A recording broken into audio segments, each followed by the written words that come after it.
Good morning, students. This is your online class, and I am Tayyab Hussain, your teacher of English. So, as you all know that I was making a video on tenses, and that is important to you all, as tenses play an important role while writing or speaking. So let us see, as it is a part of your course, as I taught you in the class when the school was opened. You all know that we have studied how to use the correct form of verb and how to make the sentence correct. Let us revise some of the questions which are very important regarding the examination. I'm going to write some sentences on the board, and you have to see the sentences and choose or make it correct. Okay? So let us see.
First of all, look at these three sentences, then after I'll write some more.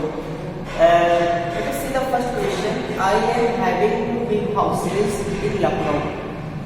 I'm having 2 big houses in Lucknow. First of all, you have to identify where the verb is given. Verb पे focus करना है बेटा. Verb पे focus करोगे तो फिर sentence समझ में आएगा कैसे उसे करेक्ट करना है. आपको देखो, इसे नहीं देखना है इन सारी चीजों को, बल्कि फोकस किससे करना है, इससे करना है कि आई एम हैविंग. जैसे ही आपने देखा कि आई एम हैविंग दिया हुआ है, अब आप यहाँ पर आपको ये बताया कि ये आपका आई एम हैविंग दिया हुआ, ये आपका प्रेजेंट कॉन्टिन्यूअस टेंस है, ये आपका प्रेजेंट कॉन्टिन्यूअस टेंस है. और प्रेजेंट कॉन्टिन्यूअस टेंस होने की वजह से हैव जो होता है, यहाँ पर देखिए, हैव पोजीशन को शो करता है और हैव मींस होता है टू ईट. पहले हैव की मीनिंग समझ लो. जब हैव की मीनिंग समझोगे तो सारी चीजों को कर लोगे. हैव मींस होता है टू पजेस. पोजीशन मतलब टू पजेस. टू पजेस किसी चीज को रखना, यानी कि पोजीशन को शो करता है. और हैव मींस क्या होता है, टू ईट. दोनों ही होते हैं. अकॉर्डिंग टू द कॉन्टेक्स्ट आपको फाइंड आउट करना है कि which forms of verb to be used to make a meaningful sentence. तो आप यहाँ पर देखें एम हैव. अच्छा, ये चीज पहले समझ लो. जब ये पोजीशन के सेंस में यूज होता है, जब ये पोजेस के सेंस में यूज होता है, तो ये नॉन कॉन्टिन्यूअस हो जाता है. नॉन कॉन्टिन्यूअस, इसका यूज नॉन कॉन्टिन्यूअस में करते हैं जब ये पोजीशन के सेंस में यूज होता है. लेकिन जब इसका यूज टू ईट के सेंस में होता है तो ऑल स्टेट्स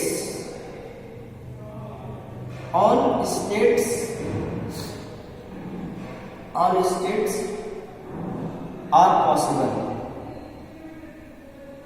क्या मतलब इसका? All states are possible.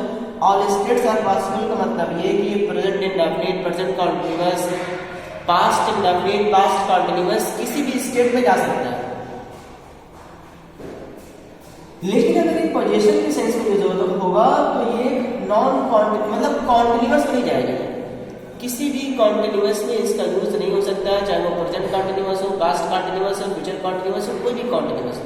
Continuous को छोड़कर किसी भी टेंस में किसी भी स्टेट में जा सकता है। अच्छा, अब यहाँ पर आ जाओ। आई am having 2 big houses in Lucknow. यहाँ पर बताया कि हैविंग की क्या मतलब है? क्या यहाँ पर खाने की बात कर रहा है?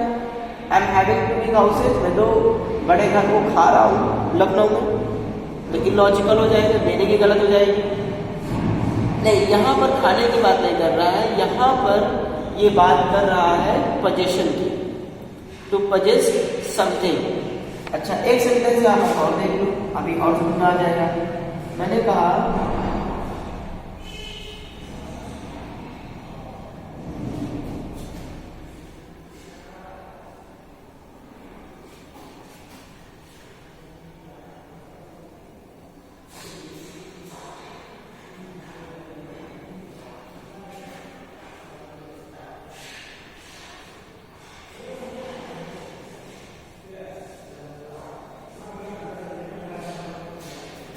यहाँ पर देखो जरा, I am having dinner with Pooja this evening.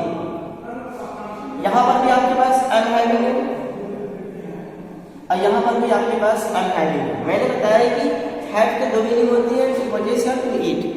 आपको ये पता है किसमें टू ईट का सेंस है और किसमें टू पोजेस का सेंस है। तो आप सेंटेंस को देख कर बहुत इजीली पता लगा लेंगे कि यहाँ पर टू ईट का सेंस निकल रहा है,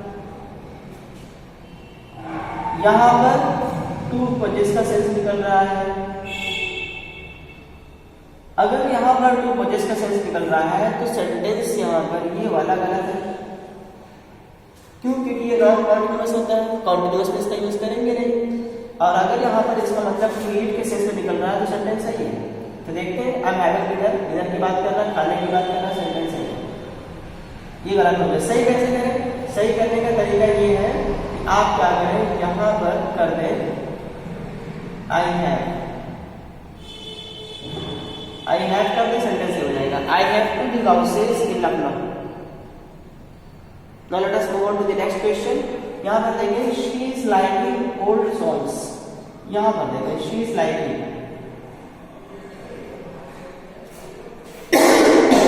सॉरी,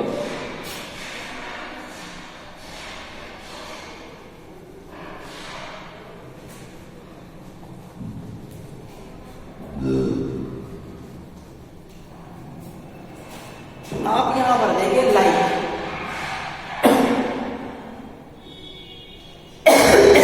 सॉरी, लाइक आप मुझे बताएं ये स्टेट है कि एक्शन है? आप सोच के बताएं, क्या इस सेंटेंस में कोई एक्शन हो रहा है कि she is liking old songs? No, it is not expressing an action. ये कोई एक्शन नहीं है, it's a mental state. Like जो होता है वो एक मेंटल स्टेट होता है। किसी चीज को लाइक करना है, डिसलाइक करना, वो मेंटल स्टेट है। मेंटल स्टेट मीन टू से लाइक एक एक्शन नहीं है, एक स्टेट है।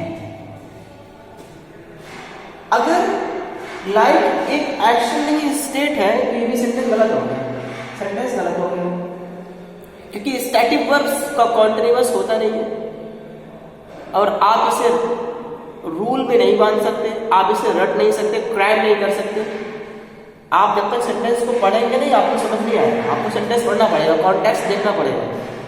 She is liking old songs, so what should be the correct answer?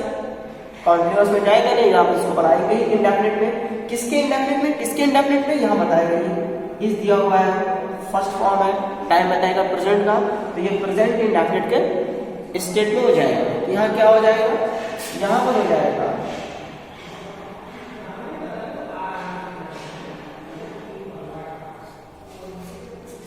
यहाँ हो जाएगा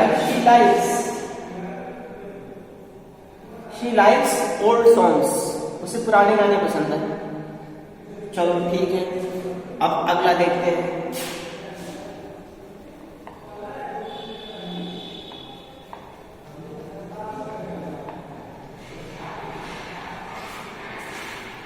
अगला देखो, यहाँ लिखा हुआ है मैंगोज आर टेस्टिंग स्वीट।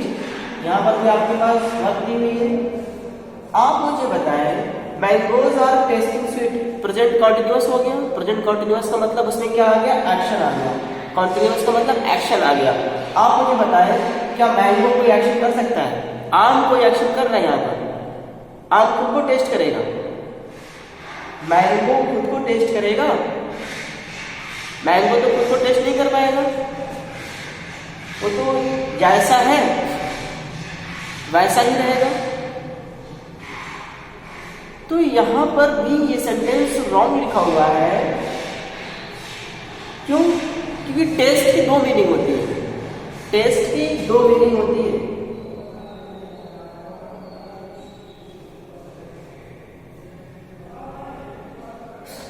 एक तो ये एक्शन को एक्सप्रेस करता है और एक ये बी को एक्सप्रेस करता है। बी मीन्स बोला, एक एक्शन को एक्सप्रेस करेगा और बी को, यानी कि अपना ये स्टेट बताएगा। क्या मतलब है? एक्शन का मतलब कि जब ये एक्शन को एक्सप्रेस करेगा तो ये कॉन्टिन्यूअस में यूज हो जाएगा, तभी हम कॉन्टिन्यूअस में यूज कर सकते हैं। लेकिन जब ये स्टेट को एक्सप्रेस करेगा तो ये हो जाएगा नॉन कॉन्टिन्यूअस। नॉन कॉन्टिन्यूअस पता कैसे चलेगा? पता चलेगा आपके सब्जेक्ट से कि टेस्ट का सब्जेक्ट क्या है। अगर टेस्ट का, इस वर्ग का सब्जेक्ट कोई पर्सन है, पर्सन को टेस्ट करके बता सकता है, तब तो ये, अगर कोई पर्सन है तो ये एक्शन को एक्सप्रेस कर देगा। लेकिन अगर कोई थिंग है तो फिर वो डेफिनेटली एक्शन ना बता के वो क्या बताएगा, स्टेट बताएगा। आई रिपीट, अगर वो टेस्ट का जो सब्जेक्ट है वो पर्सन है तब तो एक्शन को एक्सप्रेस कर देगा, कॉन्टिन्यूअस आप इसका यूज कर सकते हैं। लेकिन अगर उस टेस्ट का सब्जेक्ट कोई थिंग हुआ तब तो डेफिनेटली आपको क्या बताएगा, वो स्टेट बताएगा। जैसे मैंगो देखो, मैंगो इस सेंटेंस का सब्जेक्ट है और ये सब्जेक्ट क्या है, पर्सन है कि थिंग है? थिंग है। तो सेंटेंस गलत हो गया। सही कैसे होगा? ये फर्स्ट फॉर्म है, यूज कर दो, प्रेजेंट में इसको कर दो, mangoes test sweet. Mangoes test sweet. I hope आप लोग को समझ में आ गया होगा। बाकी इसके लिए कोई कंफ्यूजन हो रही है, कोई प्रॉब्लम हो रही है तो मुझे आप कमेंट कर सकते हैं, ठीक है? मैसेज के लिए कमेंट कर लीजिएगा and I will try to solve the problem of yours as soon as possible. And thank you so much for watching this video.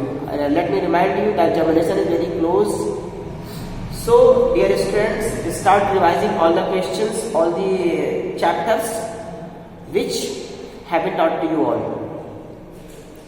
Okay? क्योंकि कहीं ना कहीं पर इसका मार्क्स आपके रिपोर्ट कार्ड पर ऐड होगा. That is why this is very important to you all. Okay, thank you so much.